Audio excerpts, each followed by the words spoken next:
porque durante um encontro com jornalistas na manhã de hoje, o presidente Lula tratou de temas que têm causado polêmicas nas últimas semanas. Primeiro, o petista defendeu seu veto ao projeto que acaba com a saída temporária de presos. A gente separou esse trecho. Vamos acompanhar. Porque a questão da família é uma coisa muito sagrada e é normal que o cara que está preso queira ver a família e é normal que a família queira ver o cara que está preso. Então, eu segui a orientação do Ministério da Justiça e vetei. Vamos ver o que vai acontecer se o Senado derrubar. Ou melhor, se o Congresso derrubar, é um problema do Congresso. Eu posso lamentar, mas eu tenho que acatar. Depois, Lula tentou minimizar a crise com o Congresso Nacional, deputados, senadores, mas saiu em defesa de seus ministros, negando trocas nas pastas. Acompanhem. Eu sinceramente, não acho que a gente tenha problema no Congresso. De todos os processos que o governo mandou para o Congresso Nacional, todos foram aprovados. Todos. Então, qual é a briga com o Congresso? Ou seja, a briga é o normal da divergência política no Congresso Nacional, que tem vários partidos políticos, que tem programas diferentes, e a coisa é mais normal que quando você dê entrada com um projeto de lei, com a medida provisória, tenha gente que queira incluir alguma coisa ou tirar alguma coisa. Eu não conheço um técnico que ele anuncia, quando o time entra em campo, quem que ele vai tirar. Você não vê. Nem o técnico do Palmeiras, nem o Tite anuncia. Escala o time do Flamengo e fala, mas eu vou tirar fulano, Betão. Não. O time entra para jogar. E o time está jogando, e está jogando do jeito que eu acho que deve jogar. Portanto, não existe nenhuma previsão de reforma ministerial na minha cabeça nesse instante.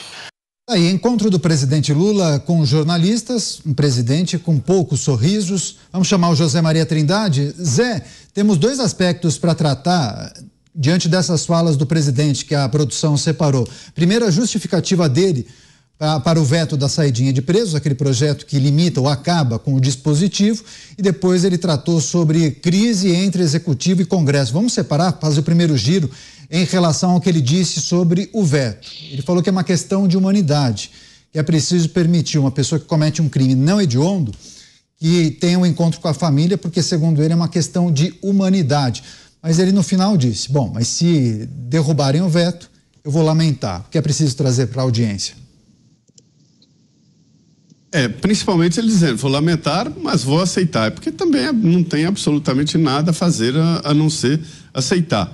Eu sempre achei que o governo, a parte do governo que queria o veto venceu, e a ideia é essa, olha, nós vamos firmar aqui o que pensamos, ou seja, a bandeira do PT e do governo, né? E depois o Congresso que se resolva o veto, e aí nós falaremos, vetamos e o Congresso derrubou o veto, né? É uma prática muito comum, que é assumir a derrota antecipada.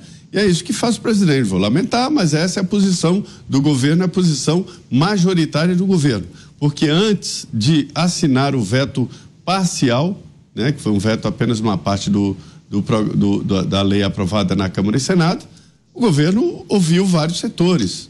Ouviu setores, inclusive, internos. Alguns disseram, é hora de parar com essas brigas desnecessárias e perdidas, que esta é uma briga perdida. Mas é uma mensagem política, né? É uma mensagem de que esta é a ideia dele.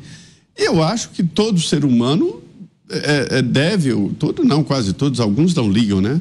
Ter saudade, sim, da família, ter saudade dos amigos, ter saudade de andar nas ruas, de ir à praia, mas nem todos podem, ou por um motivo ou por outro, ou porque não moram no litoral. E neste caso aí, quem tem saudade da família e não pode ver a família, porque cometeu um crime e foi preso.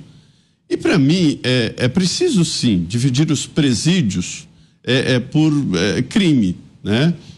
O presidente da Comissão de Segurança Pública me disse o seguinte, que ele visitou vários presídios e viu presos por atraso em pensão alimentícia com assaltante de bancos. Isso não é justo, isso não é bom, inclusive para a segurança pública. Mas enfim, eles estão enquadrados todos, e quem quer visitar a família aos domingos não pode, não deve cometer crime, porque a prisão é assim. E não tem que abrir para semiaberto, para saidinha. Tem que cumprir a pena determinada. E esta é uma divisão. E essa divisão não é pessoal, é divisão técnica. Quem foi condenado a 5 anos deve ficar 5 anos preso. Esta fase aí de progressão é que irrita muita gente, provoca até um certo desalento da ideia de que a justiça não funciona. Pois é, Cristiano Beraldo, o presidente da República, também explicou e justificou que o veto, na verdade, foi uma orientação do Ministério da Justiça. E a gente se lembra que o titular da pasta chegou a dizer que essa indicação, essa sinalização também teria o objetivo de evitar motins, rebeliões e por aí vai. Peneato, eu aceito qualquer argumento de qualquer lado. Tem pessoas que acreditam que não deve haver polícia. E elas têm lá uma teoria. Eu respeito que elas pensem isso e eu discordo veementemente. E duvido que qualquer pessoa com esse tipo de pensamento vai me ganhar em qualquer debate. Então, colocado que eu respeito a opinião alheia, eu preciso fazer o registro que eu também não sou burro. E a gente precisa entender as colocações que foram feitas para que a gente não fique em dúvida sobre a nossa inteligência, a nossa capacidade de enxergar o óbvio. Uma coisa é fazer um discurso para a sua base. Então você foi eleito com um determinado discurso, com uma determinada bandeira. Esta bandeira, ela não é majoritária, então ela não encontrará no Congresso respaldo para ser aprovada, e aí você diz, olha, eu estou aqui, eu vetei isso aqui, eu entreguei aquilo que eu prometi, mas o Congresso discorda de mim. Esse argumento é válido, eu tenho que respeitar isso. Agora, quando a gente está tratando de colocar na rua pessoas condenadas por crimes, diante de um cenário comprovado de que essas pessoas saem às ruas, todas, não são todas, mas o suficiente para não valer a pena, porque cada vida de cada brasileiro deveria ser valorizada e respeitada. Então, quando estamos tratando de colocar na rua bandidos condenados, não há defesa. Não há defesa. Porque um bandido condenado, sendo tão difícil de ser condenado no Brasil, tem que sair às ruas antes do prazo da sentença. Existe uma lei penal.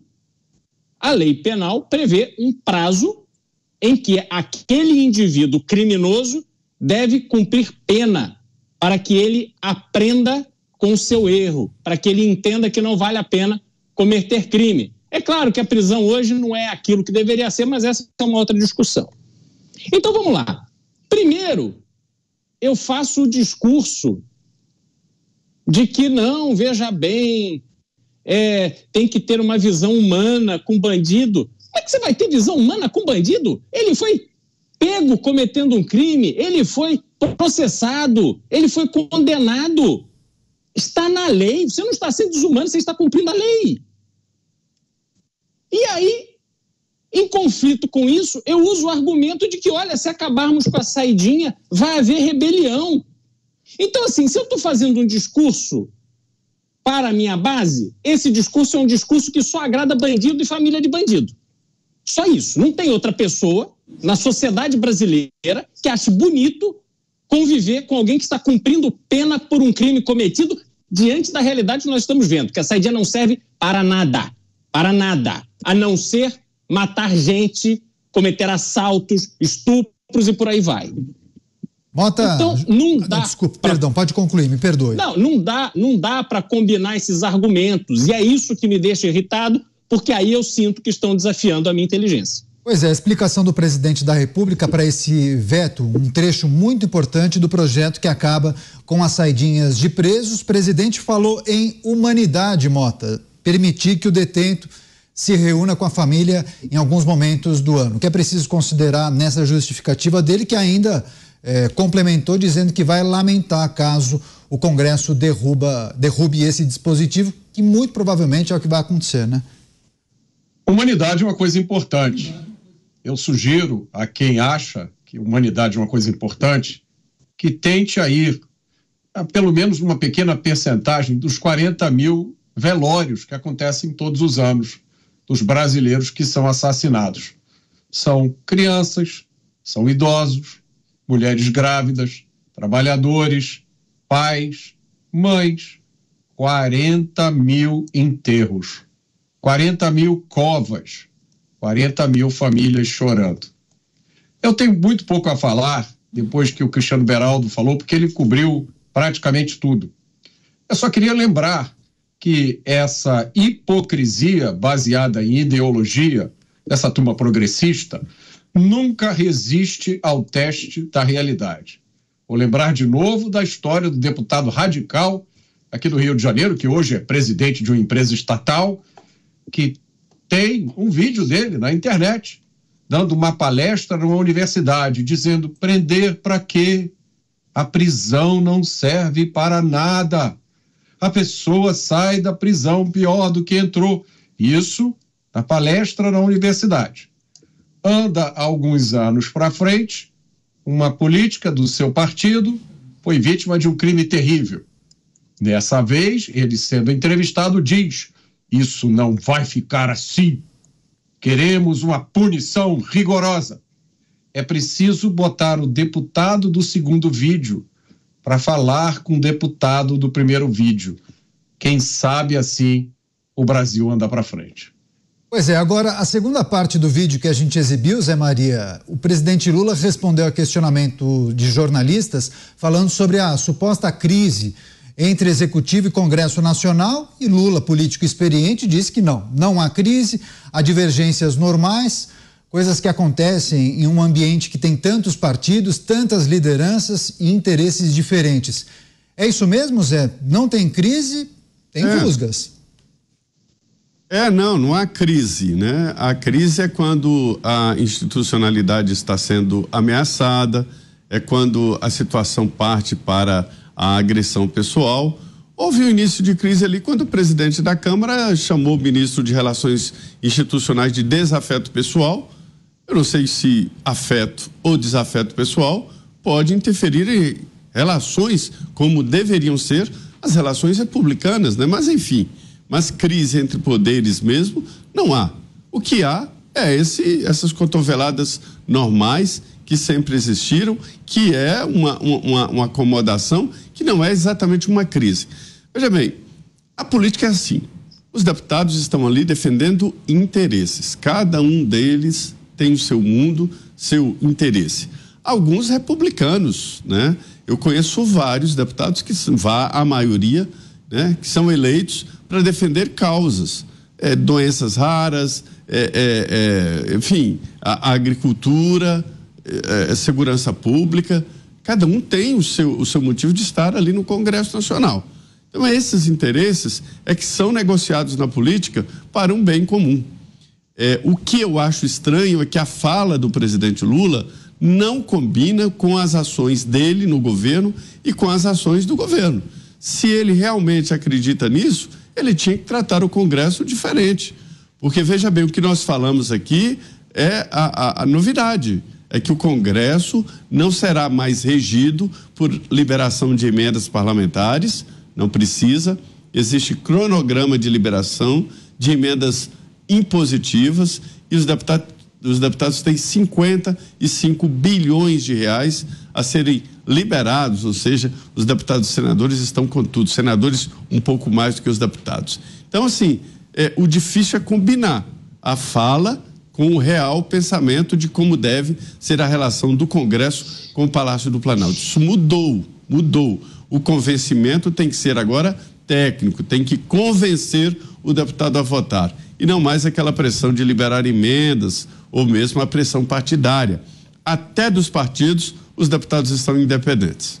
Agora, Beraldo, os vídeos que nós rodamos ontem do presidente da República e os de hoje, você não tem percebido um presidente mais sisudo, menos sorridente, talvez até irritado em alguns momentos? Ele diz que não há crise. Agora, a impressão que dá é que alguma coisa fugiu do controle dele. Na verdade, isso que o Zé Maria falou, né, que não há crise de verdade, não há crise hoje porque tem muito covarde nessas posições de poder. Você vê muito pouca disposição das pessoas efetivamente tomarem medidas quais forem necessárias para defender o seu poder, para defender a sua instituição, a instituição que representa. Agora, isso tem um efeito de longo prazo. Não adianta a gente se iludir achando que, em razão desse ambiente que o Brasil se tornou, do tapinha nas costas e do sorriso falso, que não tem um problema que está corroendo a nossa estrutura institucional. E isso tem um preço a se pagar, Caniato. Esse mau humor do presidente, esse tipo de postura mais sisuda, impaciente, passando pito no seu vice-presidente, no seu ministro com maior visibilidade, que foi escolhido para ser candidato a presidente da República em 2018 e, ao que tudo indica, tem grandes chances de ser escolhido novamente para concorrer em 26 ou em 30. Então, isso tudo mostra que realmente essa presidência está tirando ele do sério, está sendo um fardo. Só que eu vou dizer o seguinte, esse fardo ele só vai piorar, porque o Brasil tem problemas tão complexos e graves que só com muita disposição, muito trabalho, muito foco, muita dedicação, muita abdicação, muita renúncia às coisas pessoais é que poderá se resolver esses problemas graves. E isso é tudo que o presidente não está disposto a entregar. Imagina ter que cancelar viagens pelo mundo para resolver essas chatices aqui, esses problemas internos. Imagina deixar de fazer as coisas que gosta, de dar as risadas que dá, de fazer os jantares que faz, porque tem que trabalhar até 11 da noite, tem que acordar de madrugada. Não pode mais ter tempo para ficar fazendo podcast fake. Não pode ter tempo mais para ficar bolando aqueles videozinhos correndo e tal, para parecer que é um esportista, que ele está muito aí dentro da rapaziada e tal, que agora ele é um cara muito moderno e atualizado. Não dá tempo de fazer isso, porque trabalhar dá trabalho, olha só, puxa vida. Então, Caniato, será daqui para baixo, não será daqui para cima. Vamos aguardar que a gente vai comprovar isso. Programa Os Pingos nos Is, estamos repercutindo a participação do presidente da República em um evento com jornalistas, várias declarações. Estamos tratando justamente quando ele minimizou uma suposta crise com o Congresso Nacional e ainda defendendo os seus ministros. Mota, o que é preciso considerar em relação a esse posicionamento do presidente da República, tentando, de certa maneira, blindar também a esplanada dos ministérios, os seus ministros, que tinha gente já apostando em uma mini reforma ministerial, Mota. Um dos fenômenos que mais me impressiona hoje em dia, Caniato, é o da infantilização do discurso público.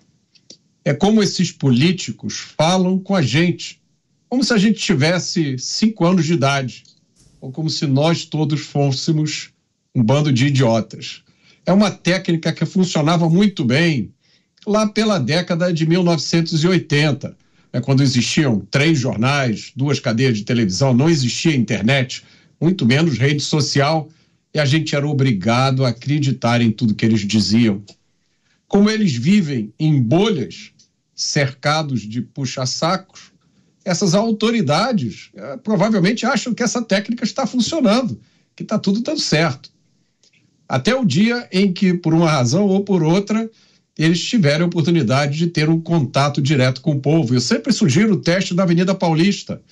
Desce e dá uma volta a pé pelo quarteirão para ouvir o que as pessoas estão dizendo. Aí eu tenho certeza que a surpresa vai ser grande. Tem um outro destaque ainda em relação a esse evento, esse encontro. O presidente Lula afirmou que não haverá represálias para os servidores em greve. Acompanhe. E nós vamos negociar com todas as categorias. Eu quero até aproveitar para dizer que ninguém será punido nesse país por fazer uma greve. Eu nasci fazendo greve. Então eu devo aos trabalhadores de São Bernardo, sabe, o que eu sou hoje. Então, eu acho que é um direito legítimo. Só que eles têm que compreender que eles pedem quanto eles querem, a gente dá quanto a gente pode. Por fim, o presidente da República disse ter ciência de todas as suas promessas e voltou a dizer que vai continuar lutando pela cervejinha e picanha, mesmo com a alta da inflação dos alimentos. Vamos acompanhar. E eu tenho clareza de todas as coisas que eu prometi para o povo brasileiro, de todas as coisas que eu disse que ia fazer e todas as coisas que eu vou fazer certamente. Olha, então, quando sai uma pesquisa no primeiro ano de mandato, é normal que a expectativa, sabe, que não foi atendida, gere um mau humor na sociedade. Você pensa que eu esqueci, sabe, da cervejinha e da picanha? Eu não esqueci, eu ainda falo até hoje de que o preço da carne já baixou e tem que baixar mais, tem que baixar muito mais. Nós sabemos que tem que baixar mais. Ou você baixa o preço da comida ou aumenta o salário do povo. É a forma de você permitir que ele tenha acesso às coisas. 2 pontos importantes para tratar com os nossos comentaristas. Zé Maria, segundo o presidente da República, cervejinha e picanha estão garantidas. Antes ele disse que ninguém será punido neste país por fazer greve, que é um direito legítimo de todos os trabalhadores. Zé Maria. Olha, eu acho muito interessante esse encontro do presidente da República com os jornalistas, né? Eu participei de inúmeros, não saberia dizer quantos, talvez 100 ou mais, cafés desse tipo, até de almoços e tal. É o momento em que o presidente da República se despe de formalidades, né? E se encontra com os setoristas. Lá estava a nossa Luciana Verdolim, que é setorista no Palácio. Setorista é o jornalista profissional que cobre o dia a dia de um determinado setor. Tem o nome setorista, né? No caso ali, o setorista do Palácio do Planalto. Fica um repórter lá e ele é responsável pela cobertura diária. As coisas positivas, coisas negativas e o que faz o presidente do país. Nesse momento aí de um cafezinho assim, vocês veem que são vários, né? São correspondentes de várias emissoras. Ele se despe dessa formalidade e fala de uma maneira muito mais natural. E ali aparecem frases e gestos e jeitos do presidente que estão fora das formalidades ali de eventos e tal. E nessas conversas ficam também claras as intenções do presidente da República. Isso aí, ele voltando a bater na tecla perigosa, porque o Collor de Mello, por exemplo, ele encheu um carrinho no supermercado e pediu a nota para, no final do governo, mostrar que o carrinho cheio estava pelo mesmo preço ou mais barato. O que aconteceu foi o contrário, ele não teve a coragem de encher o carrinho no final, porque ficaria muito mais caro e seria contra ele. Ele só ficou a imagem dele, o Collor de Mello, indo no supermercado, enchendo o carrinho e pegando a nota fiscal. Ele não conseguiu, com aquela bala de prata, acabar com a inflação no Brasil. Veio depois com o plano cruzado. E aí o presidente Lula, ele já teve a época de frango, de iogurte e agora é da picanha, né? Virou um símbolo. As mídias sociais correm com essa história da picanha, mostram preço de picanha aqui, picanha ali. Mas a vida, ela tem uma pirâmide, né? Para se chegar à picanha, é preciso comer arroz, feijão, né? Um bife de contrafilé, carne moída, um ovo. Não pode ir direto para picanha, porque se comer só picanha no final de semana, não é matar a fome do povo brasileiro. Isso não é a solução. Mas é a história do marketing na política. Toda história tem um marketing. E essa é a história do presidente Lula com relação à picanha. Sobre a greve é um direito constitucional, né? Todo trabalhador deve saber disso, tem o direito à greve. Os sindicatos, né, são os representantes dos trabalhadores, mas greve é como, vamos dizer, sabe aquele quadrinho que fica em caso de incêndio, você quebra o vidro? A greve tem que ser daquele jeito, ela não pode ser banalizada, é uma emergência. Para se ter uma ideia, quando há um processo grevista, o contrato de trabalho é suspenso. O patrão não pode mandar embora, mas o trabalhador não recebe salário. É o momento em que quebrou o vidro com aquele martelinho, é uma emergência, né? Então não é qualquer momento. E o Brasil aprendeu a banalizar a greve. Aqui em Brasília, de vez em quando, os motoristas de ônibus decidem entrar em greve e para tudo. Isso não pode. Não é assim. Isso não é greve. Isso é um lockout, e é proibido. Você está impedindo as pessoas de irem trabalhar. Então, assim, incentivar a greve não é bom. E quando incentivar a greve contra o próprio governo, a coisa piora muito, né? Você, Beraldo, o Zé falou algo interessante, né? A greve seria a última alternativa, uma emergência, a paralisação, porque naturalmente isso acaba prejudicando a vida de muitas pessoas. Agora, como interpretou essa fala do presidente da República? Eu vi manifestações aqui que muitos entenderam justamente que ele foi muito permissivo, digamos assim, suave demais nas suas palavras. Essa análise que a gente ouviu agora é coisa do Zé Maria, um homem elegante, civilizado, estudado, preparado, experiente. Você também Zé, mas deixa eu te contar uma coisa, você sabia que tem gente que nasceu fazendo greve? Sabia que tem gente que olha para a greve como essa coisa banal? E olha que essa turma vai longe, Zé. E aí tem uma coisa interessante, que é o seguinte, esse ambiente citado nessa fala das greves, vamos fazer greve, é greve, greve, greve, foi moldado na greve, deve muito à greve. Vamos fazer uma análise do resultado dessas greves? Qual foi o destino da indústria automotiva no Brasil? Qual foi o destino da indústria do Brasil? Qualquer indústria. A nossa indústria se fortaleceu ou a nossa indústria desapareceu? Se nós perdemos absolutamente toda a nossa competitividade e hoje ficamos de binóculo assistindo o mundo industrializado bombar enquanto a gente fica com um pires na mão. É só ver o que acontece nas economias dos países industrializados. Né, não foi por greve. A greve hoje é covarde, a greve hoje é serviço público que não pode mandar ninguém embora, a greve hoje é covarde. Ô Zé, mas eu estou falando do efeito desse pensamento da banalização de greve que começou lá atrás. Começou lá atrás, neste mesmo ambiente das centrais sindicais, que o trabalhador é um pobre coitado, que o patrão explora o trabalhador, que é direito, aumento de salário, direito, e aí ninguém aguenta pagar, nem o salário, nem os direitos. Não tem como prosperar uma indústria, porque ninguém vai trabalhar, se esforçar, correr risco, colocar o seu dinheiro para crescer uma indústria que fica escrava dos seus funcionários. Criou-se o desequilíbrio na relação. Brasil é um país caro e ineficiente.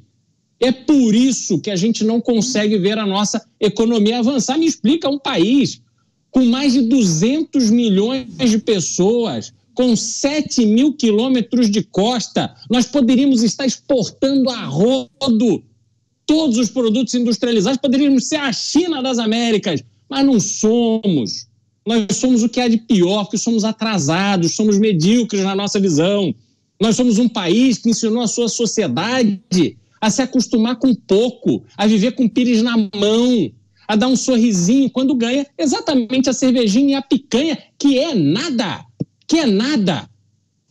O que a gente tem que ganhar é educação de qualidade, é rua segura, é um ambiente econômico que favoreça a gente trabalhar e ganhar a nossa picanha, a nossa cervejinha por conta própria. Não precisa vir nenhum político dar cerveja ou picanha para ninguém, não. Isso é uma vergonha, isso é um discurso vergonhoso. Eu ouço essas coisas e me dá enjoo, porque isso demonstra a mediocridade como a sociedade brasileira é vista por esse tipo de gente. Mota, esses dois aspectos trazidos pelo presidente da República, tratando da questão que envolve greves e também esse pleito de muitos servidores de aumento salarial, ele disse que nesse momento não é possível, e também voltando a prometer cervejinha e picanha. E depois da sua fala, Mota, você falou em discurso infantil, a gente vai trazer um tweet do vice-presidente da República, que, olha, rapidinho, o presidente Lula pediu para acelerar, pé na tábua. Ele colocou um retrato do Papaléguas, um personagem muito conhecido, com o rosto do próprio. Detalhe, foi ele mesmo que postou na sua própria rede social. Mota, por favor. Bom, agora eu fiquei numa situação difícil, porque diante de um tweet como esse, A vontade que a gente tem é de emudecer para sempre, né? Muita gente diz que o Brasil anda em círculos. Outros dizem que a gente dá 4 passos para frente, 3 para trás. Cristiano Beraldo, mais uma vez, teve uma fala impecável.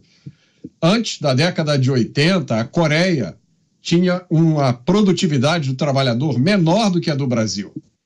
No meio da década de 80, a Coreia do Sul passou o Brasil. A Coreia agora não vê a gente nem mais pelo retrovisor. A Coreia já foi embora. E a gente ficou parado justamente na década de 80. Isso aí que a gente está ouvindo é pura década de 80. É a década onde vivem esses nossos líderes iluminados que confundem link com print, que não sabem o que é arroba, mas querem regular as nossas redes sociais. Imagine como vai melhorar mais ainda a nossa produtividade. Eles criaram o crime de opinião, enquanto lá fora, nas ruas do Brasil, morrem 40 mil pessoas assassinadas todos os anos. O que o brasileiro quer é independência, é segurança e liberdade. Mas a gente não vai ter nada disso. Em troca, quem sabe, a gente vai ter cerveja e picanha. Como se todos nós fôssemos idiotas. Como se estivessem falando com crianças de 5 anos de idade.